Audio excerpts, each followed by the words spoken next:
Lakukan yang benar, bukan lakukan yang populer. Karena yang populer, yang ngepop, belum tentu benar. Bagaimana cara mengujinya? Mari kita periksa. Pelan-pelan periksanya. Apa sih populer itu? Populer itu dalam Kamus Bahasa Indonesia itu ternyata populer itu adjektif, itu kata sifat.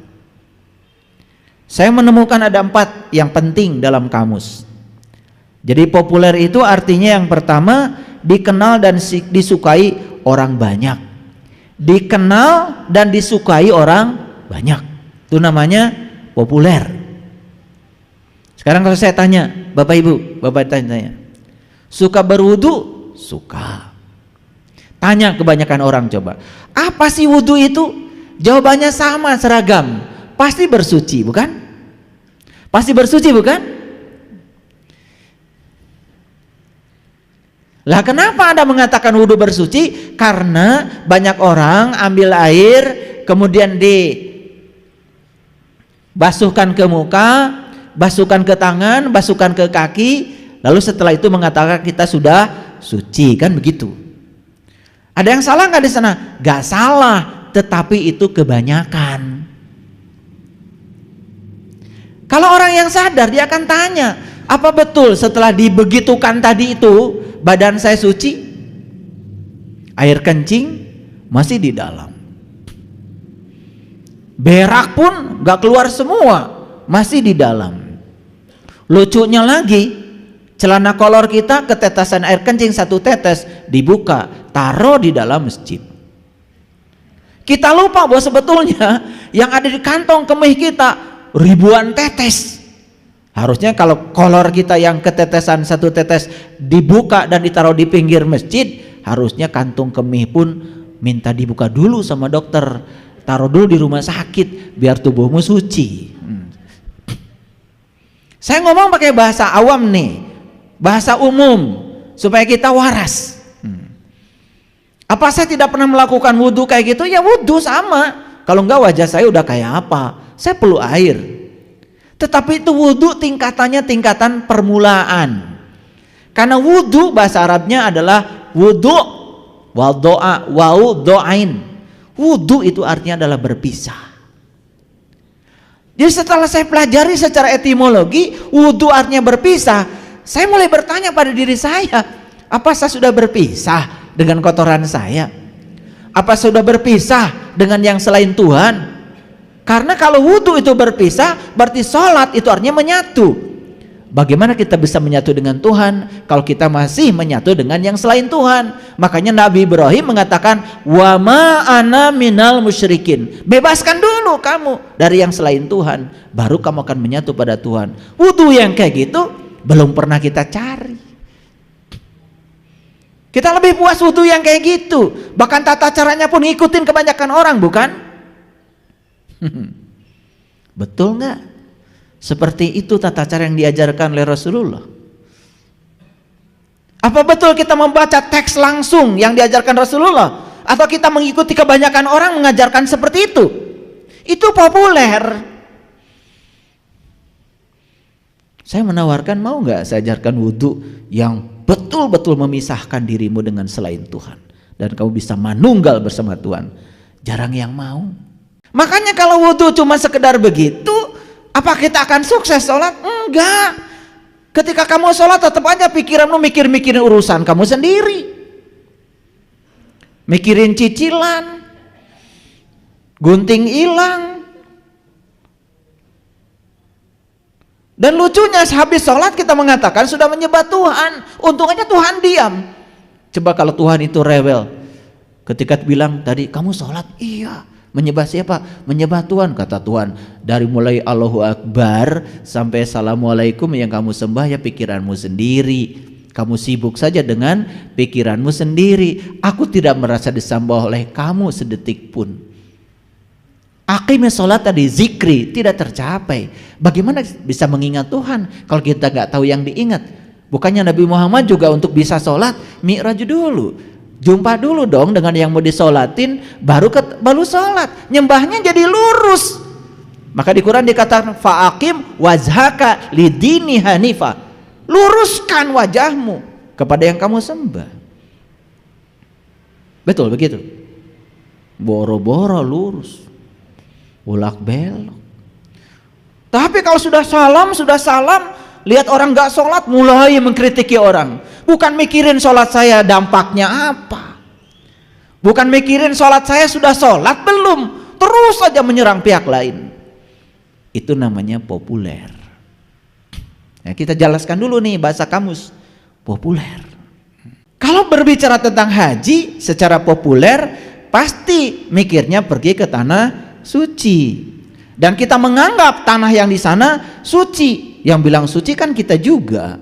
Padahal maling di sana ada, yang nyolong juga di sana ada, orang berantem juga di sana banyak. Kalau disebut tanah suci kan harusnya sudah suci dong. Tapi pikiran kita mengatakan tanah suci. Ya sudah, kalau kita pergi ke sana kita jadi suci, begitu?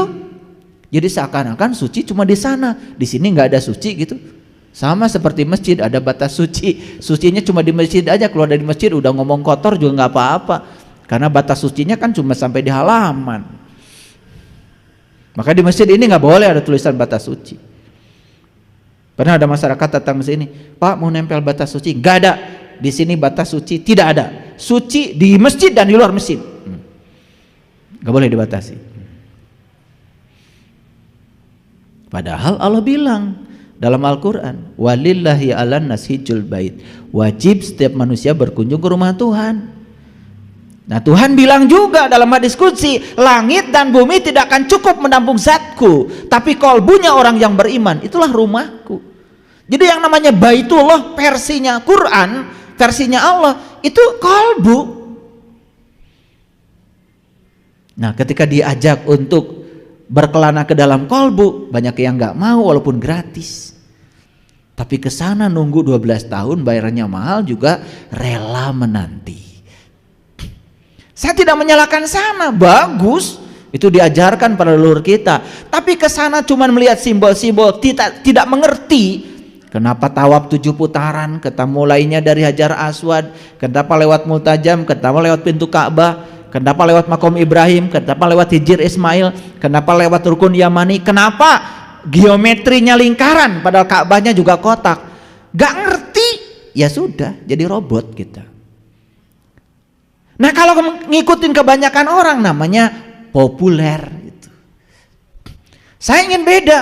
Saya tetap pergi ke sana, tapi saya ingin mengerti maksudnya apa. Nah, itu udah mulai itu. Mulai mengasingkan diri dari populer karena ingin dapat yang lebih baik, ingin dapat yang lebih itu. Ngerti maksud saya? Saya tidak menyalahkan itu bagus. Wudu yang biasa bagus. Kalau kalian nggak kena air juga wajahnya serem. Tapi apa cukup sampai di situ mau populer terus? Itu maksud saya. Nah, makanya saya mau kasih tahu, jangan terus populer. Banyak sebetulnya yang lain. Nabi Muhammad mengatakan as-sholatu mi'rajul mu'minin. Dalam gerakan sholat yang syar'i itu ada tata cara mi'raj sebetulnya. Tapi pernah gak bertanya, di gerakan yang mana tata cara mi'raj ya? Kata mi'raj ini sudah bahasa umum, bukan bahasa populer. Bukan bahasa khusus, bahasa populer. Kan sering kita Isra Mi'raj, peringatan Isra Mi'raj banyak. Bahkan di Quran ada surat Al-Ma'arij, itu nggak disembunyikan. Cuman kata Mi'raj lebih banyak dikenal dalam kesusastraan Arab. Tapi inti dari Mi'raj itu kan sebetulnya Nabi Muhammad bertemu Tuhan, kan? Betul nggak? Kan itu saja sebetulnya. Lalu timbul pertanyaan, apa yang boleh ketemu Tuhan itu cuma Nabi aja? Masa Tuhan begitu? Masa Tuhan hanya mau diketemui beliau aja, nggak mau diketemui sama kita ini? Masa begitu? Jadi kalau kita sebetulnya tidak mulia, ya karena Tuhannya nggak mau ketemu. Masa begitu? Sedangkan Tuhan mengatakan walillahi 'alan nas hijjul bait, wajib setiap manusia berkunjung ke rumahku. Untuk apa? Bertemu aku. Maka di Quran Allah mengatakan li'ila fi Quraisy ila fihim rihlata sita'i was falyabudu rabb hadzal bait.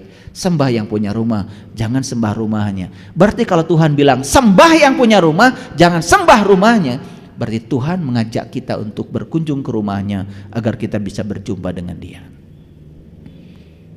Kan sebetulnya itu biasa itu. Itu ayat-ayat biasa. Cuman karena kita mengikuti yang populer sehingga kita menjadi terjebak dalam popularitas. Makanya orang semacam saya ini pengikutnya tidak banyak karena tidak populer.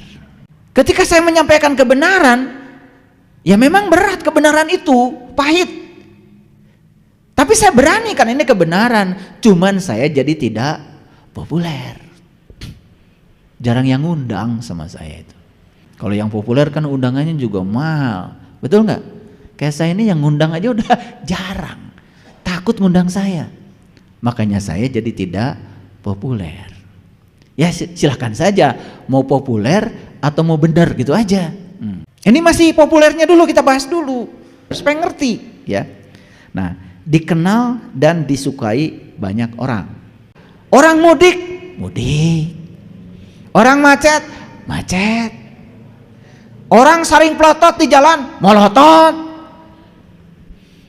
Populer jadinya. Tidak ada keinginan untuk menjadi orang khusus. Kalau ingin khusus berarti saumnya harus khusus dong.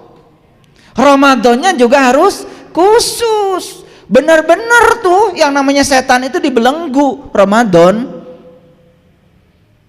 Bisa ada ilmunya. Kalau mau. Tapi kalau nggak mau ya sudah. Katanya Ramadan setan diikat, dibelenggu. Tukang tipu tambah banyak, yang ngurangi timbangan di pasar tambah banyak, yang korupsi tambah banyak, yang marah-marahan di jalan tambah banyak. Mikir dong, mana tuh setan dibelenggu? Cuman ceramah aja di masjid, setan dibelenggu, nggak ngerti. Karena kita mau yang populer, nggak mau yang khusus. Pernah lihat setan? Setan tuh kan udah saya ulang-ulang, setan tuh yang suka berbisik. Ya kan? Iya. Mau ngasih sama orang, awalnya sih udah niat mau ngasih. Begitu mengeluarkan ada yang berbisik. Enak aja.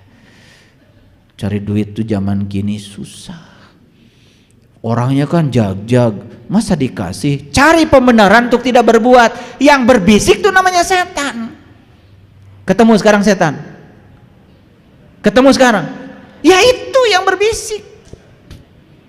Pakai jilbab, pakai kacamata juga, lah itu. Pakai bedak lagi, pakai lipstick juga, pakai peci juga, pakai batik malah tuh.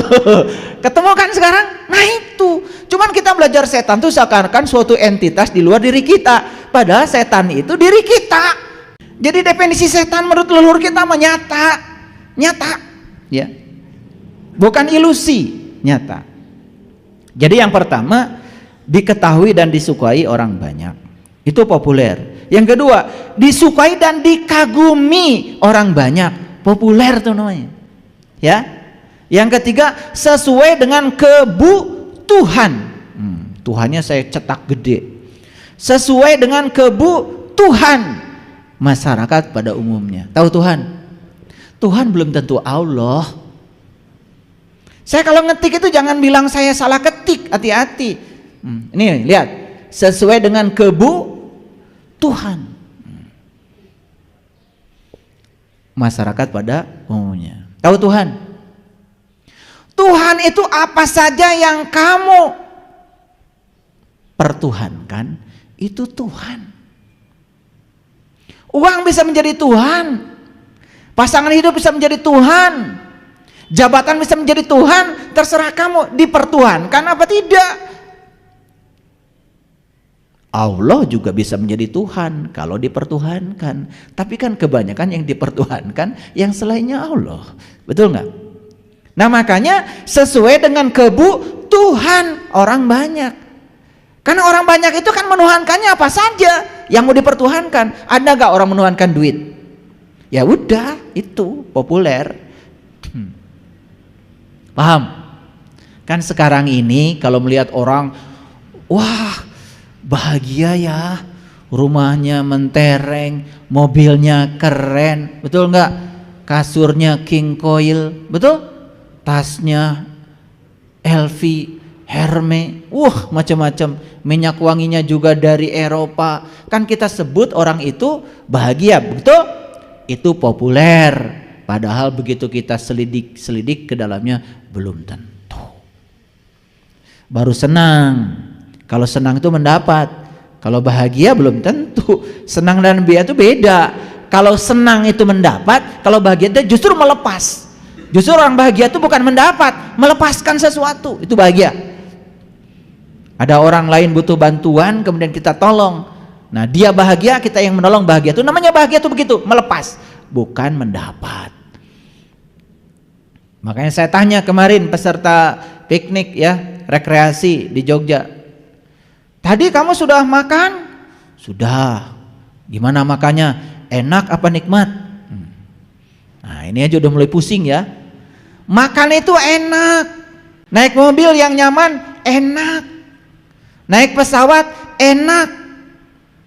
Pakai baju yang mahal enak. Awas, bukan nikmat. Karena nikmat itu hanya diberikan pada 4 golongan. 1 para nabi, yang kedua para siddiqin, yang ketiga para syuhada, yang keempat para solihin. Nikmat gak ada kaitannya dengan baju bagus. Nikmat gak kaitannya dengan makan enak, gak ada. Dengan makanan yang mewah, gak ada. Makanya di Quran tidak ada orang yang dapat nikmat orang kaya. Yang dapat nikmat cuma 4, para nabi, para siddiqin, para syuhada, para solihin. Di luar itu tidak dapat nikmat. Makanya kita suka GR juga. Kenapa? Bikin rumah baru, syukuran. Judulnya tasyakur bin nikmat. Ayat yang dibacanya la in syakartum la azidannakum wa la in kafartum inna azabi lasadid. Eta we bisana.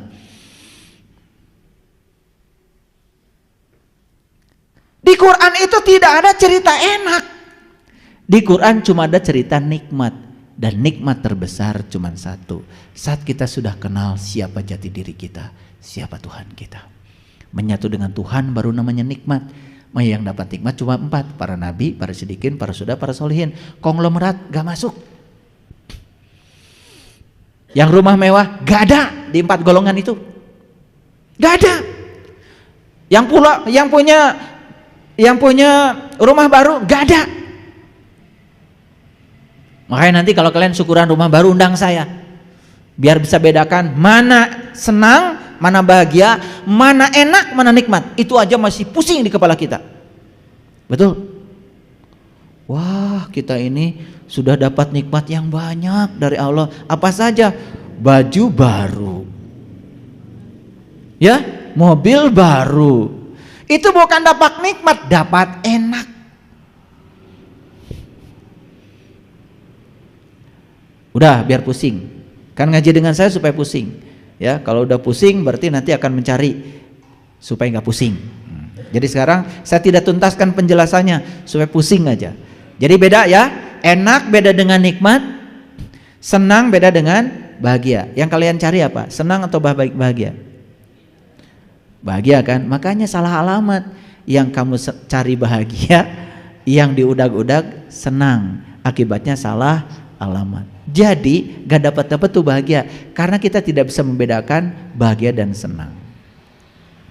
Lalu yang berikutnya, mudah dipahami orang banyak, itu namanya populer. Nah makanya ngaji dengan saya, maaf kalau sedikit naik, tidak terlalu populer. Perlu pemikiran yang tajam karena di sini kita akan naik kelas supaya tidak terlalu populer. Siap? Oke, kalau sudah siap, baik. Jadi menurut Kamus Besar Bahasa Indonesia, arti kata populer adalah dikenal atau disukai orang banyak. Arti lainnya adalah disukai dan dikagumi orang banyak. Ya, kalau mau populer, ya udah gampang. Bikin saja di TikTok asal viral. Ya kan? Iya. Jadi kalau orang nyuci piring itu sambil berdiri, coba nyuci piring sambil nungging di tempat cuci piring. video kan populer. Ngerti maksud saya? Oke. Tapi saya tidak bicara itu. Lihat sekarang. Bagaimana caranya supaya kita mengerti bahwa sebetulnya populer belum tentu benar. Yuk kita baca ayat ini. A'udzubillahi minasyaitonirrajim. Bismillahirrahmanirrahim. Ini ayat tentang berlindung ke dalam gua. Ya. Berlindung kemana? Ke dalam gua. Coba kalau orang Jakarta bilang gua gimana? Gua, gue. Jadi berlindung ke dalam gua berarti berlindung ke dalam gue, ke dalam aku itu. Makanya kata gua dalam Quran itu keren.